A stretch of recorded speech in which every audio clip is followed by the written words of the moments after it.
intercambiando, cobradores de impuestos, el olor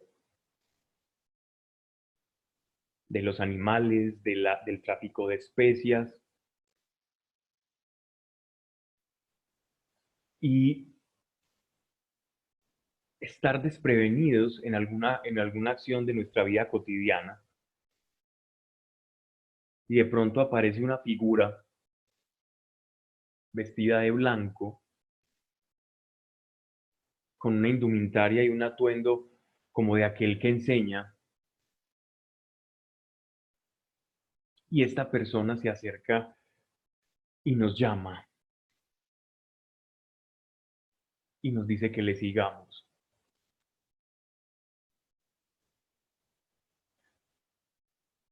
Y en ese mismo momento no poder resistir a ese llamado y sentir que el solo hecho de mirar a esta persona que es Jesús genera tanto impacto,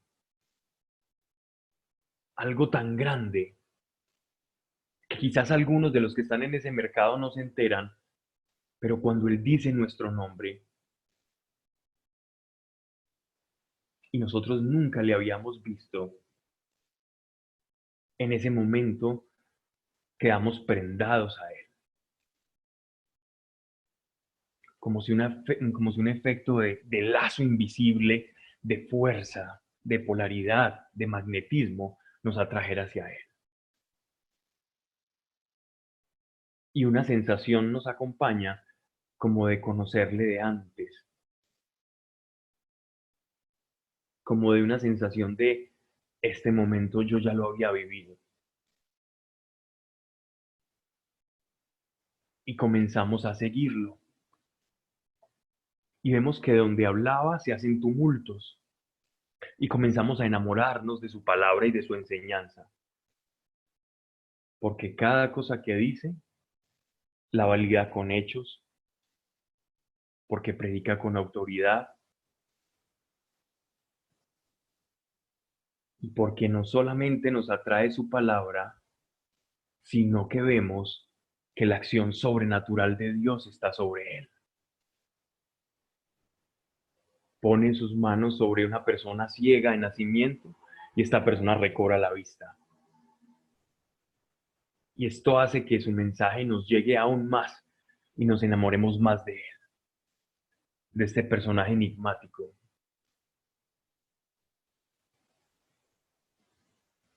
Y sabes que sin importar la época en la que estemos viviendo, el llamamiento de nuestro Señor es igual para todos nosotros. Te cuento que desde el principio de la creación, Dios ya te conocía. Él te formó y Él te tejió.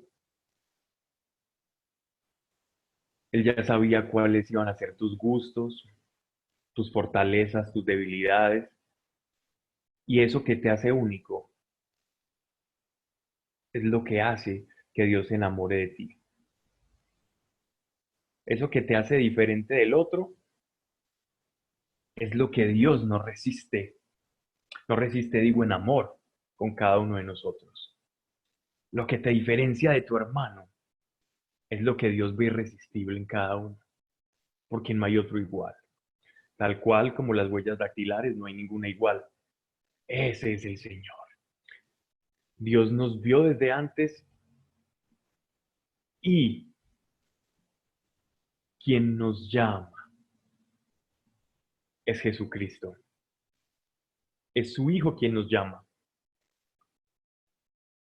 Él es el que te dice, ven con tu propio nombre, porque lo conoce. Imaginen la vida de estos 12 apóstoles cuando estaban en sus quehaceres cotidianos, atareados, unos pescando, otros dicen que estaban en una casa escuchando, otro estaba haciendo todo el cobro de impuestos para el Imperio Romano y Dios le llama cada uno envuelto en sus quehaceres, pero escuchan ese llamado: ven y sígueme. Y ante ese magnetismo, ante esa sensación de que algo más grande que la persona que yo estoy viendo ahí me está llamando, una sensación de propósito que recorre todo el cuerpo, te mueve a seguirlo. Y lo primero que dejamos es lo cotidiano, es el quehacer diario. Aquello que nos tenía tareado, lo dejamos y lo seguimos, porque la voz de este es más grande que lo que me tenía distraído. Y cuando Jesús te llama a ti por tu nombre, porque es Él quien llama, no es el Espíritu Santo el que llama, no es el Padre el que llama. El Padre deja esa tarea a su Hijo. Es nuestro Señor el que nos llama. Ven y sígueme. Y es el que nos muestra el camino de retorno al Padre. Y el Espíritu Santo es quien ilumina ese camino de regreso al Padre. Caminaron los apóstoles con Jesús años, 3 años, escuchando maravillas y viéndolas. Entre milagros y enseñanzas, entre parábolas, grandes caminatas, entre exhortaciones, entre muestras de su propia fragilidad frente al Señor, entre aciertos y desaciertos, tal cual nosotros vivimos con Él. Pero ni con ese tiempo que caminaban con Él eran capaces por sí mismos, ni con toda la formación que tenían como judíos, pese a que eran pescadores. Generalmente todo aquel que pertenecía al pueblo de Israel tenían un conocimiento muy claro de la Torá, de la palabra de Dios, de las escrituras hebreas. Y aún todo ese conocimiento se quedaba corto para poder describir la persona que tenían al frente, para poder discernir quién fue el que me llamó. No podían negar la atracción que sentían hacia la persona de Jesús, pero se veían impedidos en poder conocer quién es el que nos llama.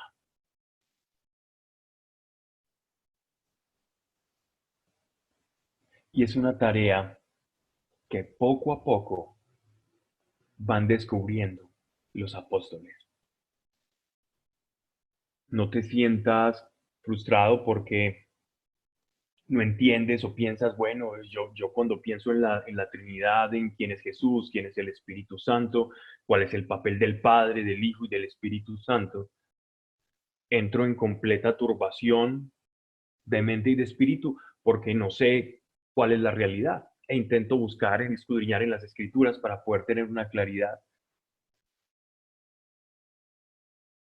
No te turbes, no te canses con eso. Los apóstoles, que son como nuestro modelo,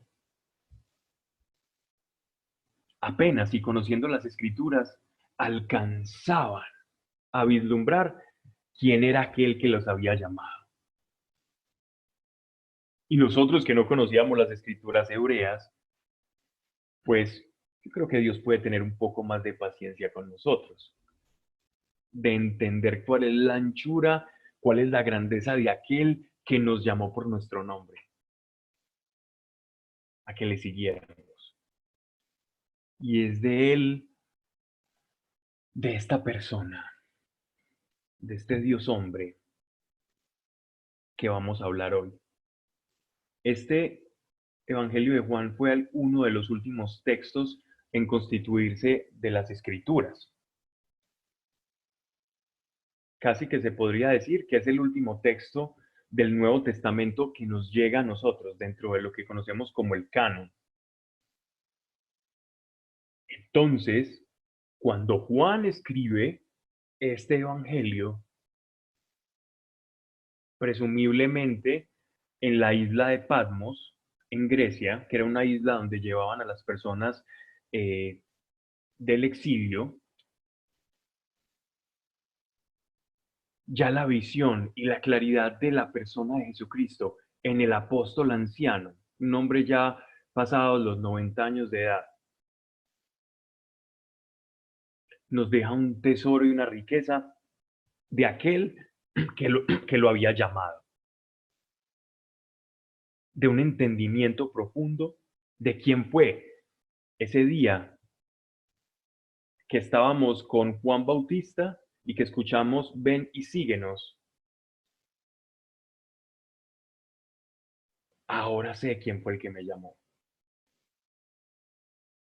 Y ese es un descubrimiento que vamos teniendo nosotros en nuestro caminar de la fe, en el que vamos alcanzando y dimensionando la grandeza de aquel que nos llamó a ser partícipes de su vida íntima. Porque Jesús no nos llama a que lo sigamos simplemente. Seguir a una persona es seguir un rastro, una huella, quizás una doctrina, una forma de ver el mundo, de pensar. Pero cuando Él no nos llama a que caminemos un camino.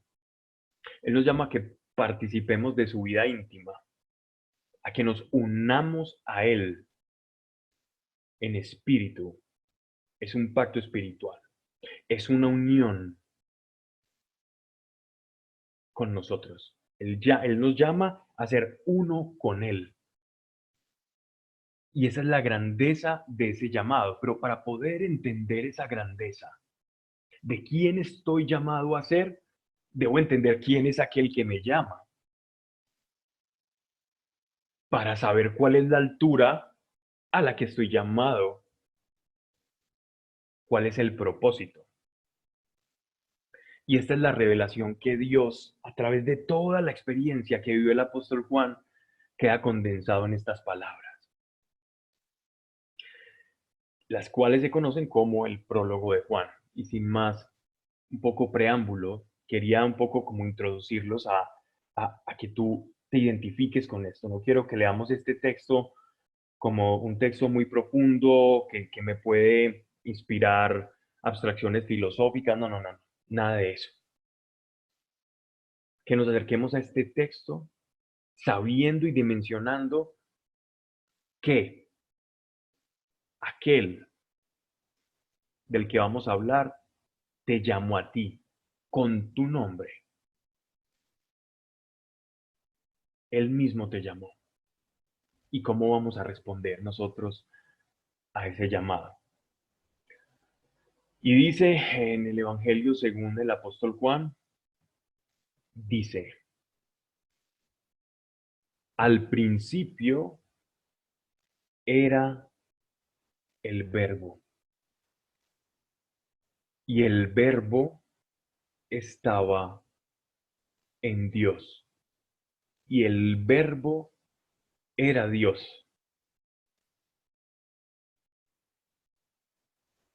Si nos queda alguna duda de quién era Jesús, aquí podemos resolver. Dice que al principio era el verbo. Esta palabra aquí, verbo, viene del griego, que nosotros traducimos del griego, es logos. Logos es palabra. Dice, en el principio era la palabra y el verbo estaba en Dios. Así que la naturaleza de nuestro Señor Jesucristo está encerrada en la misma naturaleza del Padre. Algunas personas durante la historia y durante los primeros 3 siglos del cristianismo se debatían, y en la época del apóstol Juan, donde se habían involucrado muchas personas y muchos judíos se habían anexado a la iglesia, se tenía la expresión o la creencia que Jesús era un profeta, que era el Mesías y que venía lleno de Dios y que su concepción fue especial. Claro que sí. Pero Juan, en su revelación, para que no quepa la menor duda, nos dice, al principio era el verbo y el verbo estaba con Dios. ¿Qué nos muestra esto? Que Jesús era preexistente, que Jesús no es criatura. ¿Cuál es la diferencia entre una criatura y Dios? Que la criatura es una emanación, es una creación. Por eso es criatura, es algo que es creado. Es un ser creado. ¿Ya? Y cuando nos dicen que al principio era el verbo, significa que es increado, sino que el verbo siempre ha existido.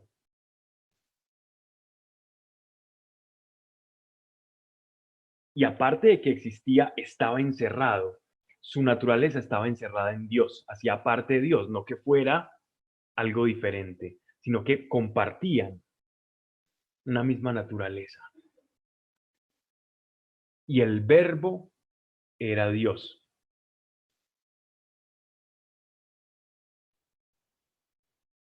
Entonces, claramente, la relación entre el Padre y el Hijo es de deidad. Versículo 2. Él estaba al principio en Dios, retomando lo del, lo del punto primero. Todas las cosas fueron hechas por Él, y sin Él no se hizo nada de cuanto ha sido hecho. Miren la revelación que tenía el apóstol Juan. Este prólogo de Juan, algunos eruditos estudiosos de las escrituras afirman que tiene la concepción como si fuera a manera de un himno, y que incluso antes de una homilía, antes de que alguien fuese a dar una enseñanza, se cantaba y se repetía este texto, dada su forma, ¿no? Dice, todas las cosas fueron hechas por Él y sin Él no se hizo nada de cuanto ha sido hecho. ¿Qué quiere decir? Que el verbo, que Jesús participó de la creación de todas las cosas. Si nosotros nos vamos al primer capítulo de Génesis, vemos que dice que en el principio era Dios. ¿Sí ven? Esperemos que le salga en pantalla. Dice, al principio Dios creó el cielo y la tierra. ¿Qué quiere decir? ¿Qué quiere decir? Miren que como dice acá, al principio era el verbo. Igualmente en el Génesis, al principio Dios creó el cielo y la tierra. ¿Qué quiere decir? Que el verbo estaba en ese mismo momento de la creación, porque todas las cosas fueron hechas por él. Y sin él no se hizo nada de cuanto ha sido hecho. Como persona en la creación participó y todo fue hecho por él. El mismo que habitó entre nosotros, el mismo que te llamó por tu nombre, es el mismo que antes de la creación hizo que todas las cosas fuesen posibles.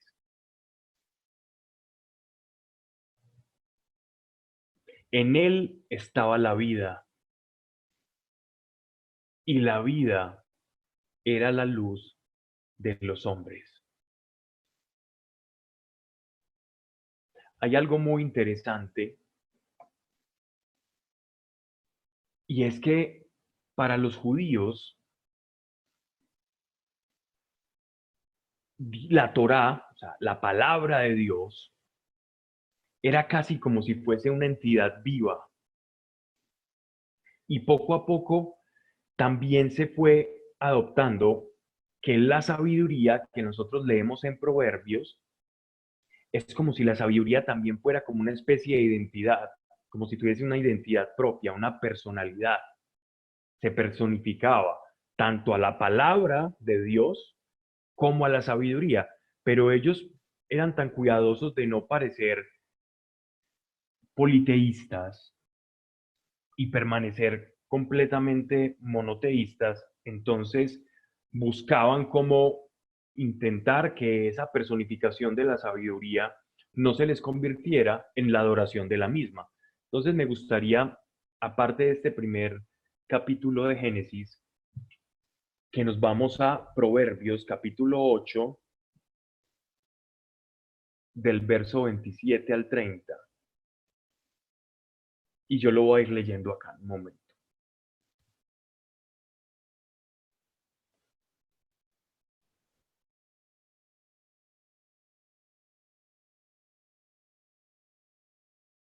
Proverbios 8 del 27 al 30.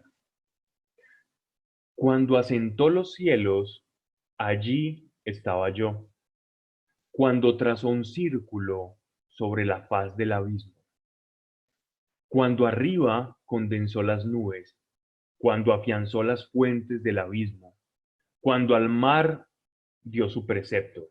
Y las aguas no rebasarán su orilla. Cuando asentó los cimientos de toda la tierra.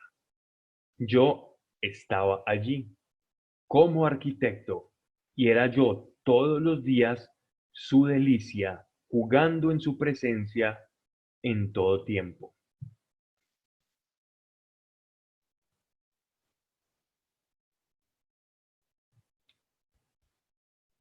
Si nosotros leyésemos este pasaje en el Nuevo Testamento, sería muy fácil identificar a Jesucristo aquí en medio de este texto. Pero en este pasaje no están hablando explícitamente de nuestro Señor Jesucristo, aunque sí implícitamente. Están hablando de la sabiduría. Miren cómo se personifica a la sabiduría, de tanto para afirmar, cuando formaba los cielos, allí estaba yo, y hablando con un pronombre de persona sobre la misma sabiduría. Y nótese también cómo el apóstol Juan personifica aquí el logos, la palabra de Dios o la Torá, y también personifica a la luz.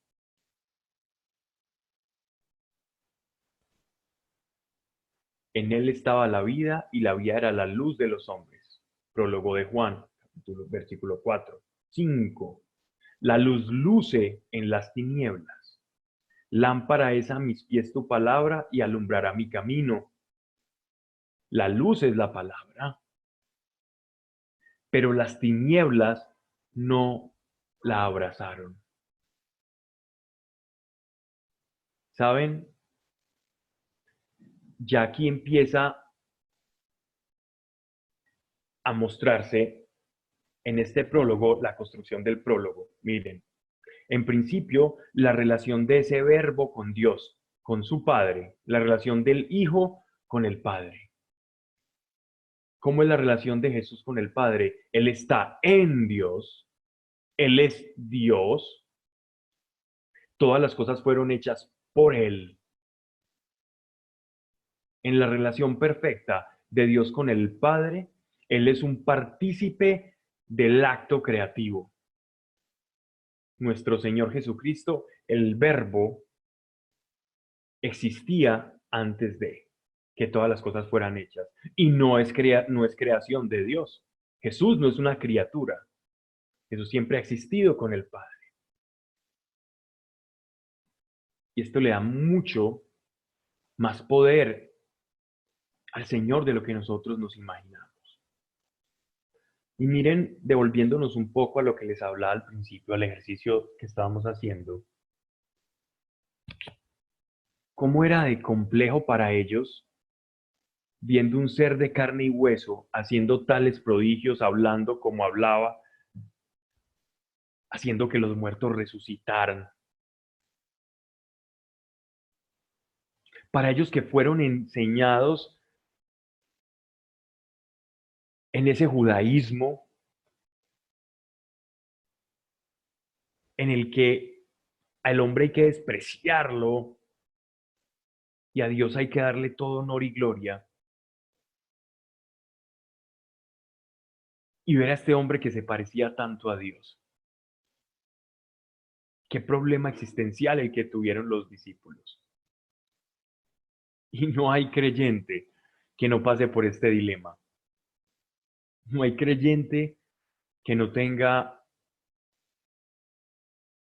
ocasión de saltarse la prueba de Cristo.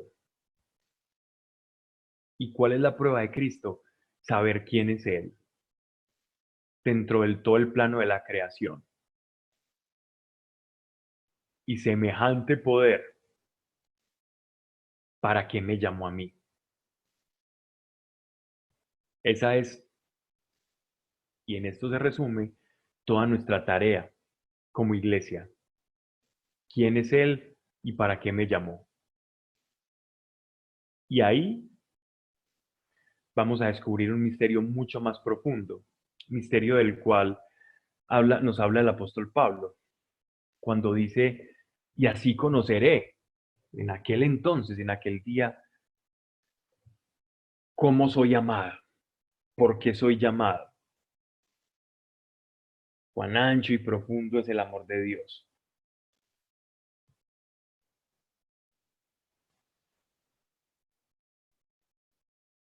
Versículo 5 dice, y la vida era la luz de los hombres. Ya cómo se relaciona el verbo que estaba en Dios, ya sabemos cómo se relaciona con Dios. Está en Dios, nada sin Él fue creado. Y esa luz vino a los hombres. Entonces nótense cómo, como si fuera desde el cielo, nos empiezan a describir, si seguimos el texto de Juan, cómo el verbo de Dios, cómo el Hijo de Dios se va encarnando y se va metiendo como si fuese en un embudo en esta realidad que nosotros estamos viviendo. Jesús, que es espíritu, comienza a hacerse hombre, a hacerse carne y a pasar como por una especie de embudo. Y dice, la luz en las tinieblas, pero las tinieblas no la abrazaron. Él se encarnó. Esto es una alusión directa a su encarnación. Verso 6. Después de esa encarnación, hubo un hombre enviado de Dios de nombre Juan. Vino este a dar testimonio de la luz, de la encarnación.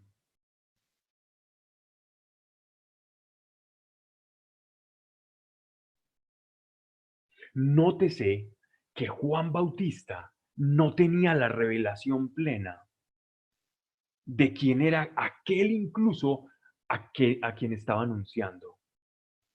Y lo hacía en obediencia porque el Espíritu le dictaba. Pero no era su menester en el tiempo en el que estaba viviendo, que no se había revelado el Hijo del Hombre a través del Espíritu Santo, el conocer cuál era la dimensión del hombre aquel que estaba anunciando, del misterio pleno de la encarnación. Juan lo desconocía. Juan actuaba en la obediencia de predicar que aquel que viene después de mí, ni siquiera soy yo digno de atarle las sandalias. Síganlo a él, porque yo los bautizo en agua, pero él los bautizará en fuego. ¿Y qué anunciaba Juan cuando daba testimonio de la luz? Anunciaba arrepentimiento. ¿Y en qué consistía el bautismo de Juan? Era un bautismo en el cual, a través de ese lavatorio que producido por el agua, simplemente yo voy arrepentido a Dios y con el agua sello externamente lo que ya internamente yo pacté con Dios. Y es, me arrepiento para ser perdonado y lavado. Y el sello es un acto de fe que por el agua yo digo, Señor, con esta manifestación externa, yo ahora puedo recibirte. Entonces Juan, ¿qué predicó?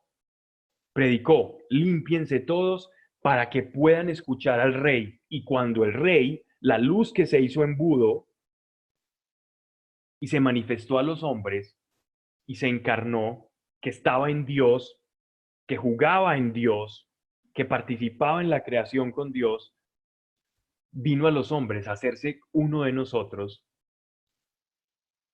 y poderla entender.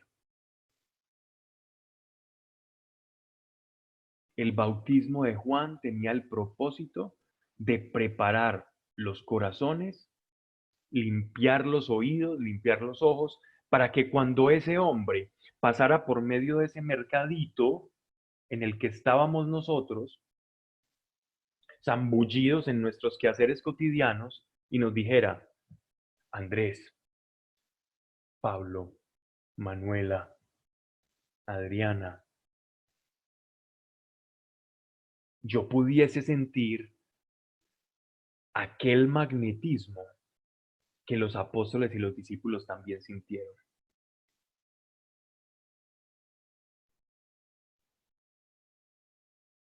El propósito y el valor del arrepentimiento es limpiar los oídos para poder escuchar del otro lado aquel que me llama y me dice, oye Ana, oye Pablo, oye José, te necesito. Oye Janes, te necesito.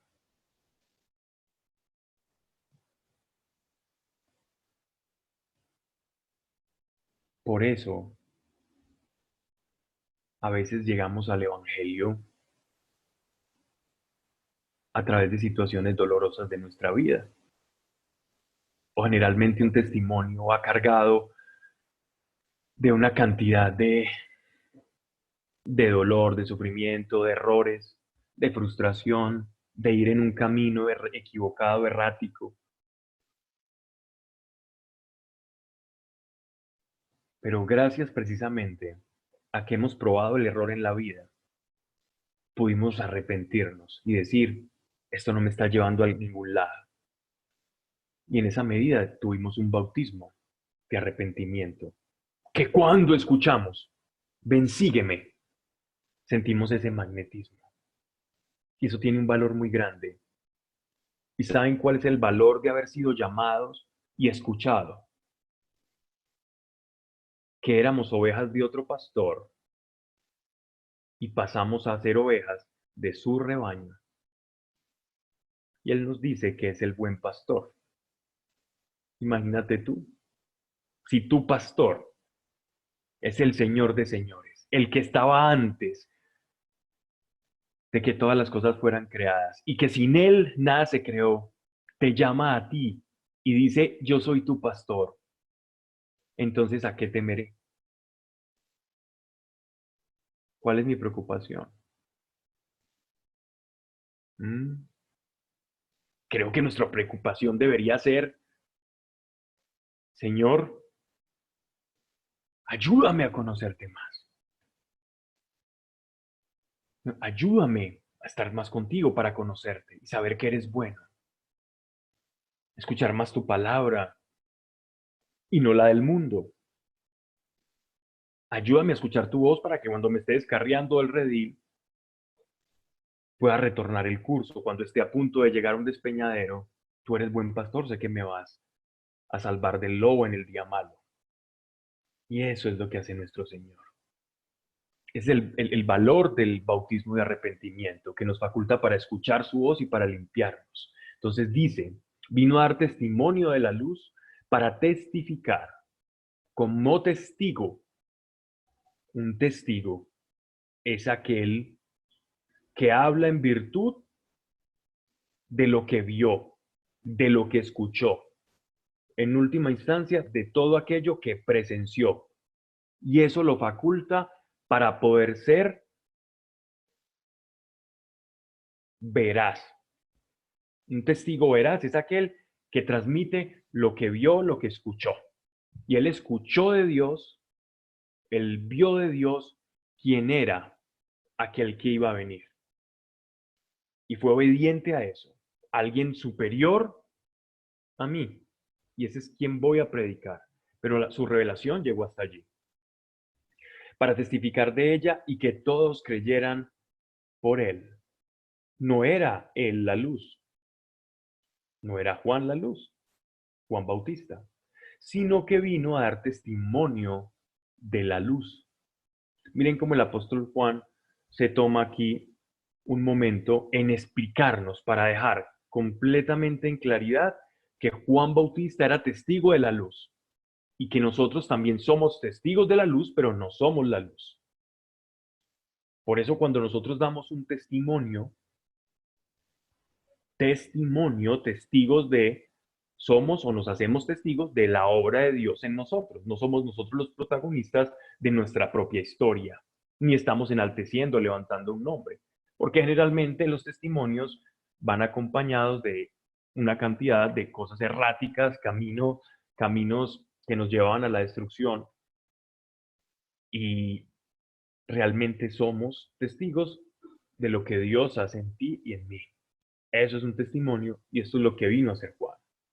No era en la luz, sino que vino a dar testimonio de la luz. Verso 9. Era la luz verdadera.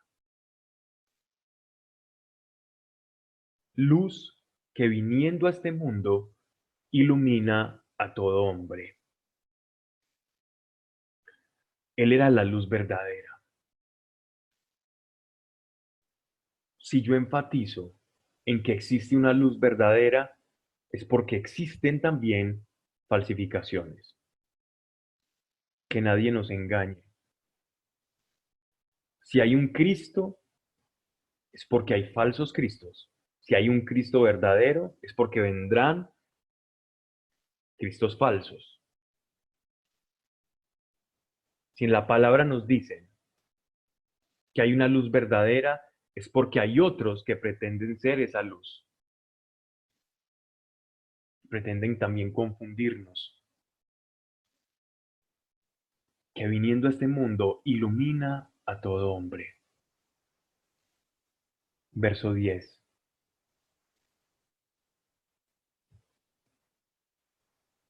Ya nos están hablando de nuestro Señor encarnado.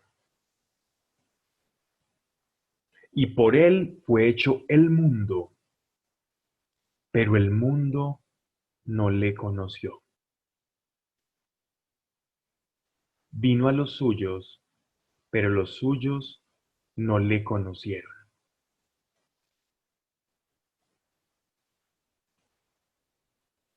La relación de Dios por medio de su Hijo Jesucristo con su nación escogida.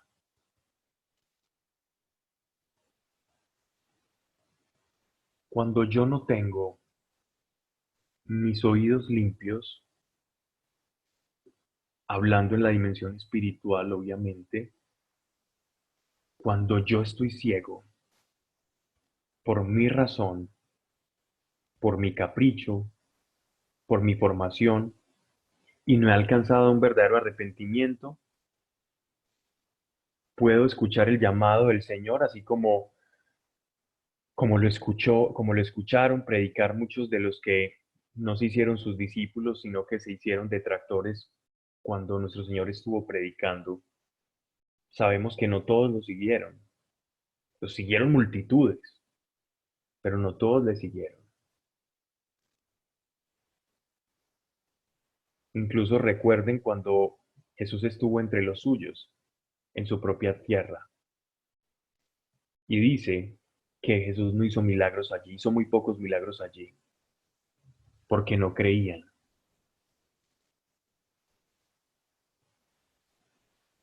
¿Cómo perderse semejante oportunidad?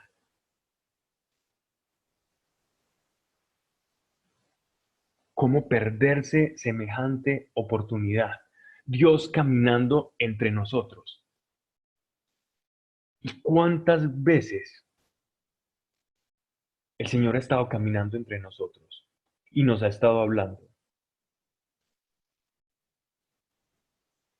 ¿Cuántas veces ha utilizado a tu esposa, a tu hija, a tu hijo, a un amigo con el que no hablabas hace mucho tiempo para hablarte a ti?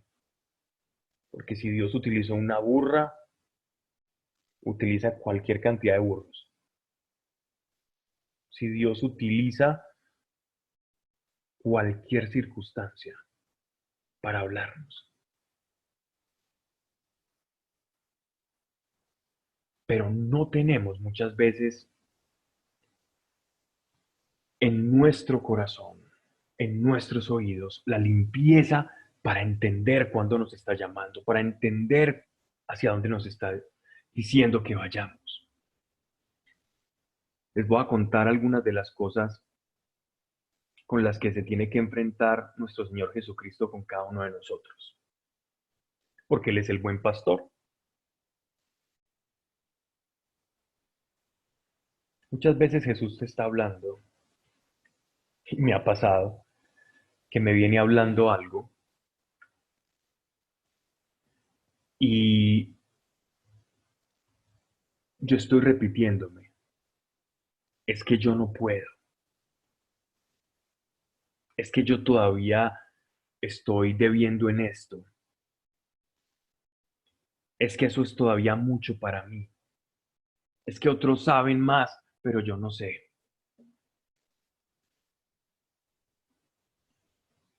Y no nos damos cuenta que ese parloteo interno que muchas veces nosotros tenemos no nos está dejando escuchar las palabras del pastor que nos está diciendo, ven por acá. ¿Quién ha visto una oveja muy intrépida? ¿Quién ha visto una oveja muy osada? Si ustedes saben, las ovejas son de los animales más dóciles y que si no tienen un pastor, se dispersan, no saben qué hacer. Son animales de rebaño, necesitan ser guiados.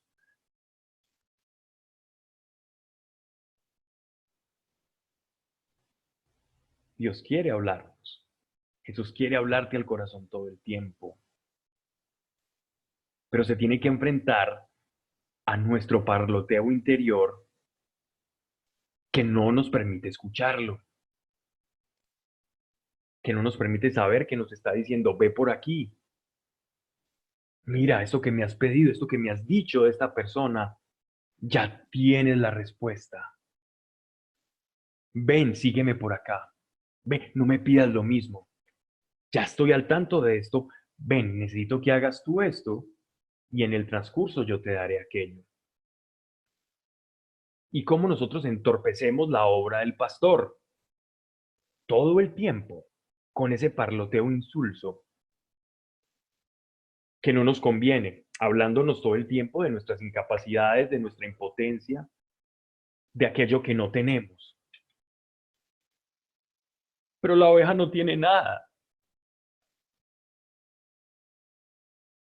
La oveja tiene que seguir. La oveja no necesita tener nada. Pero cuando la oveja es guiada, se va a sorprender porque aquel que es la cabeza sabrá por dónde ha de pasarla. Y cuando la ovejita pasa de un lugar árido a un terreno de pastoreo, de grandes pastos donde mana leche y miel, la oveja va a decir, wow, yo nunca hubiese podido llegar acá. Pero lo seguía a él, a mi pastor, lo escuché y heme aquí que estoy pastando. Algunas veces nos hará el pastor cruzar por senderos complicados, algunas veces de piedra, otras veces flanquear algún lago, rodear un espacio muy prolongado para poder llegar al lugar de abrevadero. podremos esperar unas veces, nos podremos lacerar con algunos baches del camino, pero ahí está el buen pastor y él nos va a llevar. Pero el idioma de las ovejas es muy complejo, porque el idioma de las ovejas a veces es yo no puedo, yo no tengo, y Dios nunca te está pidiendo tener o poder. Él te está pidiendo, déjame guiarte, déjame ser pastor, sé tu oveja. Ese fue el poder del rey David. El rey David marcó la diferencia en este mundo, en la historia de la fe, porque fue pastor y sabía cómo ser pastoreado.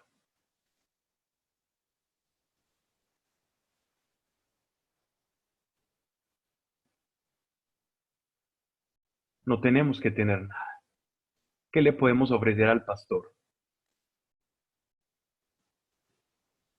¿Qué le podemos ofrecer a él? Seguirlo, y producto de ese seguirlo es que vamos a ver los resultados.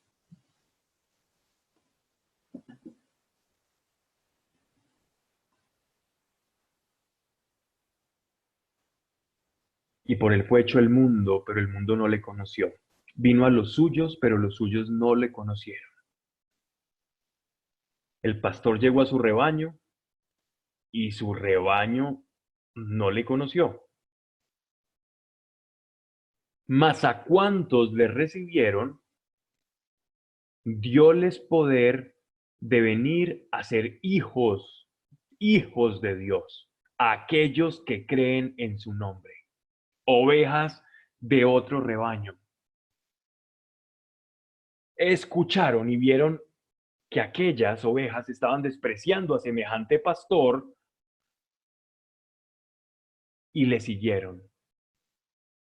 Y a nosotros nos dio potestad de ser hijos de Dios. Le recibieron.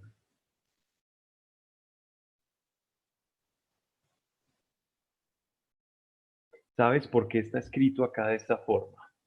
Es recibir. Porque tú recibes un llamado. Todos nosotros recibimos un llamado del Señor.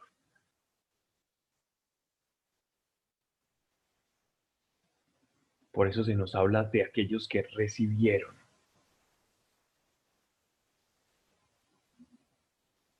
Y miren lo que dicen, poder de venir a ser hijos de Dios, a aquellos que creen en su nombre, que no de la sangre. Porque si yo miro mis apellidos están más relacionados con la colonia española y la mayoría de nosotros. Pero si buscamos, alguno tendrá por allá un apellido sefardita y eso se conectará por allá a alguna tribu de Israel, pero por la carne, ligados a Jesús, muy poco. Ni de la voluntad carnal. Pero ¿cómo así que ni de la voluntad carnal? Es que tú no te llamas a ti mismo. Dios, es que yo me llamé a mí mismo y quiero ser tu hijo. Y aquí estoy yo. Me llamé y dije, yo quiero ser hijo de Dios. Y puse en un acta, la firmé, hice una oración y ya soy hijo tuyo. No, no, no, no, no. No somos nosotros los que nos llamamos al reino. Es Él el que llama. ¿Cuál de los apóstoles dijo, Señor, yo sentí de parte de Dios que te tengo que seguir? Fue Cristo, fue nuestro Señor Jesucristo el que le dijo, Pedro, sígueme. De la carne, no, porque Jesús todo lo que obraba, lo obraba en el Espíritu. Así que este llamado no proviene de la carne. ¿Tú crees que alguien te llevó a un grupo y en ese grupo te gustó y empezaste a orar y empezaste a meterte en toda una dinámica de vida cristiana, o porque tus padres tenían una tradición, te bautizaron y siempre fuiste como afín a los temas espirituales y por eso eres creyente.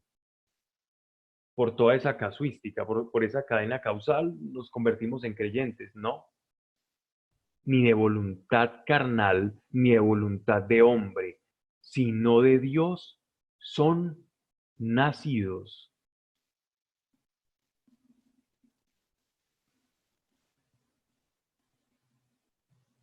Que Dios utilice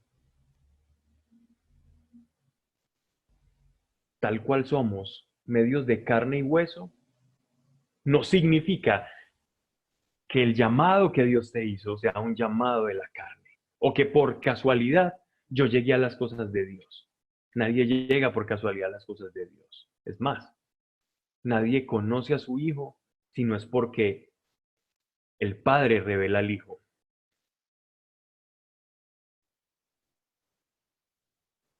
Cuán privilegiados somos nosotros. Cuán privilegiado eres tú. Cuán privilegiada eres. Porque no fue un hombre el que te llamó. Dios utilizó un hombre para hablarte. Pero el eco del Espíritu proviene de Él. Este llamamiento no es algo natural. Tú no eres algo natural. Cuando Jesús te llama a ti, no vuelves a hacer lo mismo. No vuelves a ser el mismo. Y el Verbo se hizo carne y habitó entre nosotros. Por quien todas las cosas fueron hechas, se hace carne, se hace un bebé, nace en un pesebre. Dios mismo habitando entre nosotros. Aquí quisiera contar una experiencia, pero me extendería mucho. Pero fue un regalo que Dios me dio en septiembre del 2015. Cuéntela, cuéntela. ¿Cómo decirle que no a eso? Bien. Y eso fue lo que me animó a mí sobre todo a este pasaje. Miren, esto fue en septiembre del año 2015, eran más o menos las 9 de la mañana, era un viernes completamente ocioso, no estaba pensando en nada espiritual, lo menos espiritual del mundo, estaba viendo noticias internacionales, escuchando una que otra música por internet. Ese día no me había propuesto a orar mucho ni hacer nada espiritual. Por lo menos en la mañana no tenía como eso dentro de mis planes. Y en medio de ese estado de ociosidad, eh, veo un texto que alguien estaba patrocinando un libro en el que una persona que yo había leído, un ateo, había escrito un libro que se llama Dios existe, y yo había conocido porque había leído cosas de esta persona como un ateo reconocido, y me llamó mucho la atención, me puse a curiosear el libro y a buscarlo por PDF, a ver si podía pues como acceder a esa literatura, y efectivamente lo encuentro y comienzo a leer y así pues incrementar más como el tiempo de ocio. En un momento, mientras yo estaba leyendo a este filósofo, hablar sobre el por qué Dios sí podía existir, yo tengo una experiencia muy profunda en la que literalmente siento como si me desconectara. Siento una desconexión y empiezo a experimentar cómo la venida de nuestro Señor Jesucristo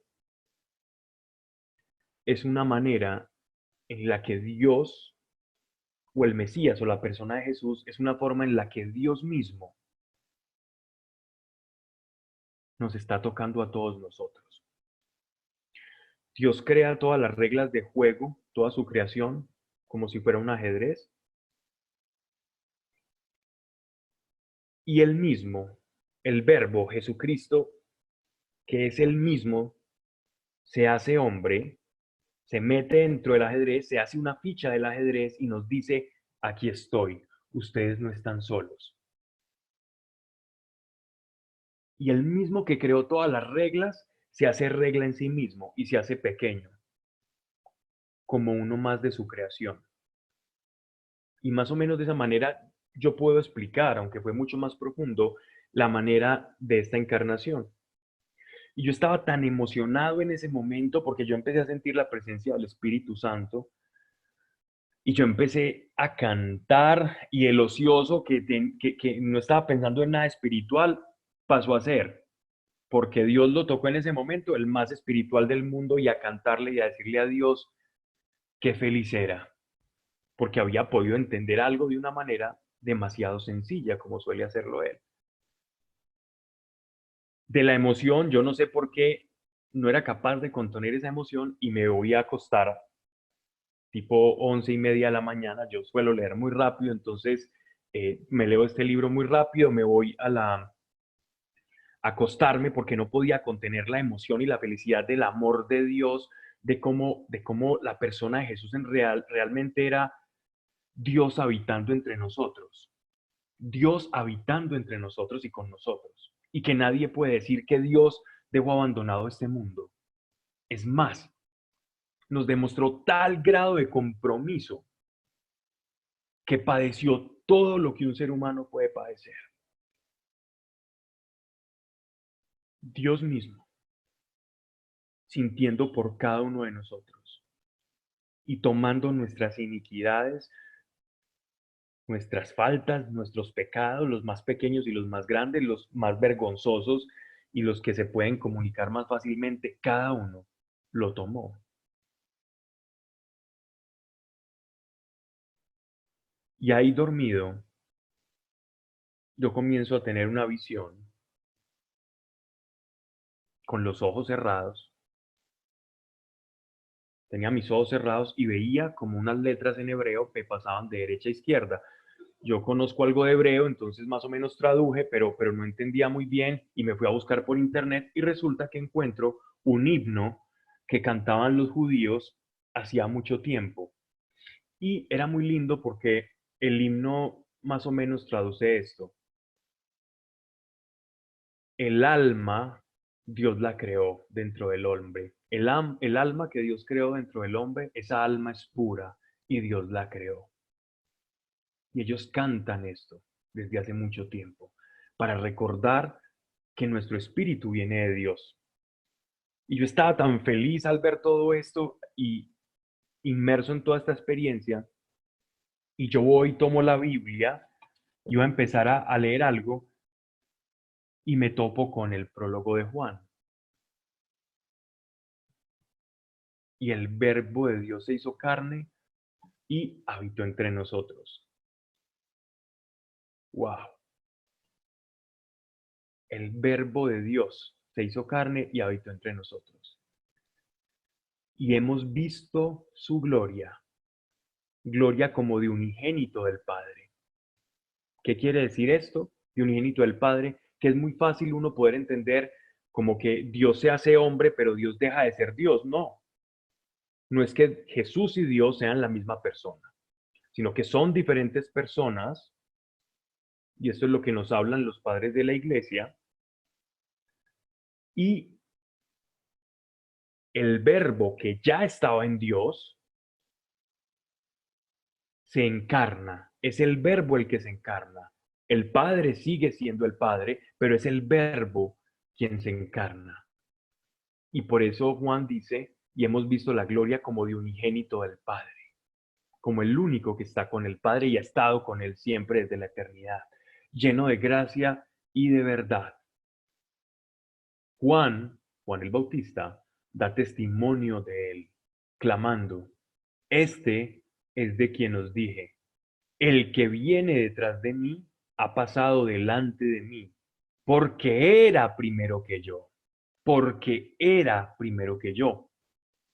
Juan está diciendo, yo soy criatura, pero el que viene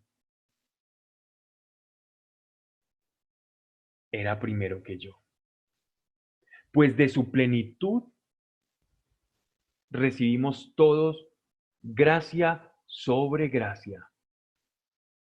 ¿Qué quiere decir que de su plenitud recibimos todos? Que Él está tan lleno, es tan rico, son tantas las riquezas que hay en su presencia, de su propia presencia emana toda la creación con una sola palabra. Cuando Él le decía a los mares que se calmen, los mares le tenían que obedecer porque Él los creó. La muerte. ¿Qué problema es la muerte si yo puedo dar la vida? Lázaro, levántate. Y de su plenitud, de su llenura, de su ser, de su esencia divina, recibimos todos gracia sobre gracia. Y lo seguirá haciendo. Y si ha recibido gracia una vez, que es la salvación, seguirá recibiendo gracia. Gracia sobre gracia. Porque la ley fue dada por Moisés, la palabra, la gracia y la verdad vino por Jesucristo. La ley es buena, pero la gracia y la verdad son el sentido de toda esta ley. A Dios nadie le vio jamás. Dios unigénito, que está en el seno del Padre, ese nos le ha dado a conocer. ¡Wow!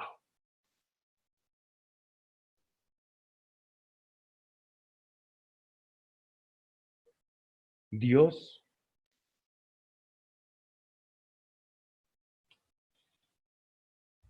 ha planeado desde siempre ese encuentro de nuestro espíritu con su espíritu. El anhelo de Dios es tan grande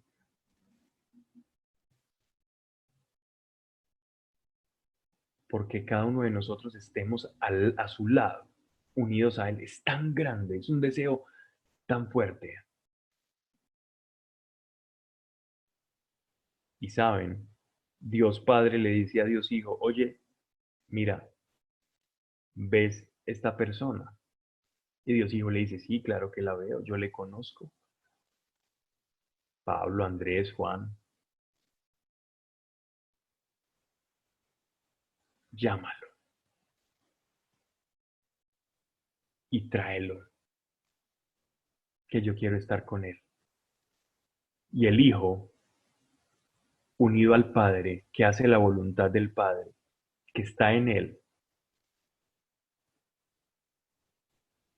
mora en esta tierra, pasa todo lo que tiene que pasar y a través de todos los tiempos se acerca a ti y te dice, oye, sígueme, deja lo que estás haciendo y sígueme.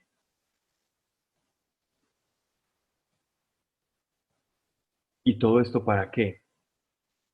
Para que tú conozcas no solamente al Hijo, sino a través del Hijo, conozcas al Padre, que quiere que estés de vuelta en casa. ¿Y dónde queda el Espíritu Santo?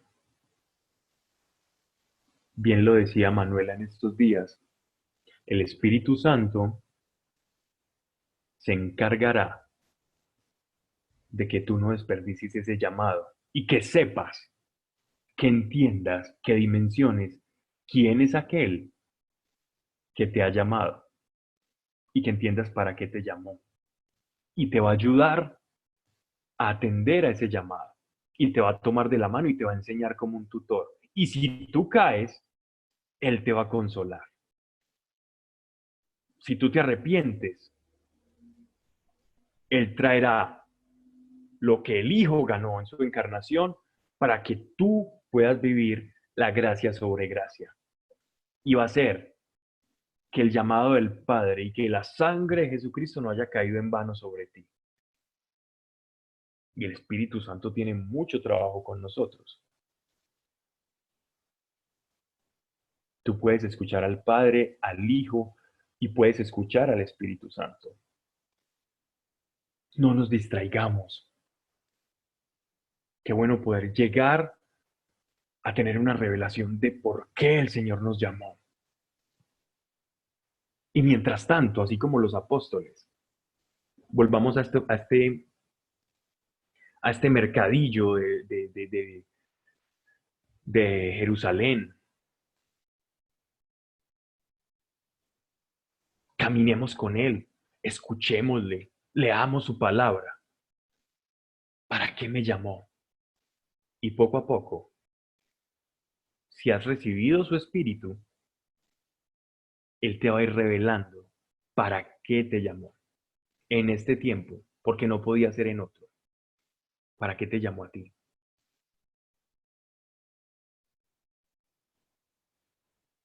Es lo que Él quiere hacer y revelar ese nombre en ti. Y te sorprenderá lo unidos que poco a poco vamos descubriendo que estamos a Él, lo unidos. Y ahora que es tiempo en el que pasan filmaciones, películas de la vida de Jesús, estoy seguro que ya no las vas a ver como antes. Vas a entender muchas cosas. Y te invito a que lo hagas, que vale la pena. Vas a entender muchas cosas. Y tu vida, que sea cómo responder a ese llamado. Señor, ¿cómo respondo a ese llamado? ¿Qué voces tengo que callar para poder seguirte? ¿Qué me está entreteniendo para poder seguir y seguir tu paso? ¿Qué es lo que tengo que flanquear? ¿Qué tengo que entender? Primero, queramos escucharle. Después, queramos entender. Primero a veces viene la obediencia.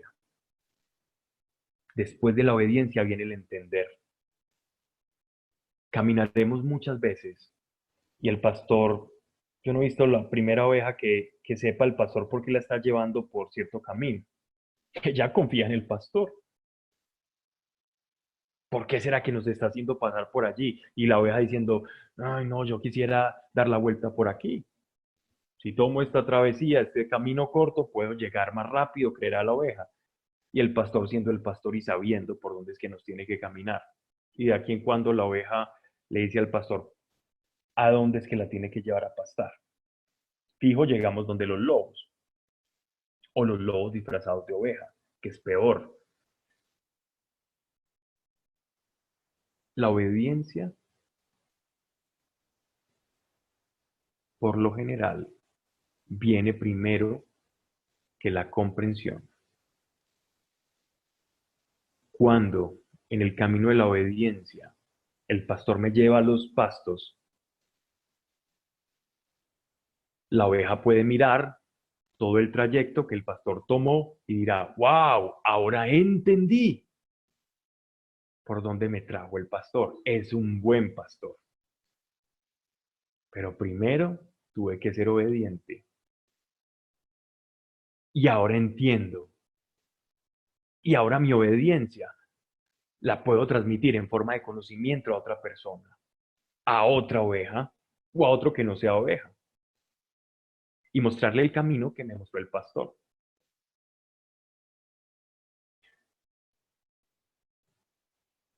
Los invito a que meditemos lo que les pude hablar hoy respecto a este pasaje. Seguramente alguna vez que estemos volviendo a ver el Evangelio de Juan, entraré más en detalle sobre algunos pasajes históricos o con el trasfondo teológico, pero mi invitación hoy, ya para terminar, es llevémonos esta reflexión. Señor, tú me llamaste, aquí estoy. Que mi vida no se desperdicie. Y que mis oídos, así como los de tus apóstoles, estuvieron limpios cuando tú les dijiste, ven y sígueme. Y seamos seguidores de verdad. Señor, limpia y purifica, Señor, nuestros oídos para que escuchemos tu voz, la del buen pastor, la de aquel que es el alfa y el omega, el principio y el fin, aquel que era antes que todas las cosas fueron creadas y que nada sin él fue creado, aquel que es la luz de los hombres y que habitó entre nosotros y que nos dejó unos testamentos, 4 testamentos nos dejó, 4 testimonios de quién y cómo te comportaste en esta vida, para que nosotros tuviéramos como regla y principio tu comportamiento. Y que así sea, Señor, en todos nosotros, en el nombre, tu nombre precioso, Hijo de Dios, Yeshua de Nazaret. Amén. Dios les bendiga a todos, Dios les bendiga mucho y un abrazo enorme para todos.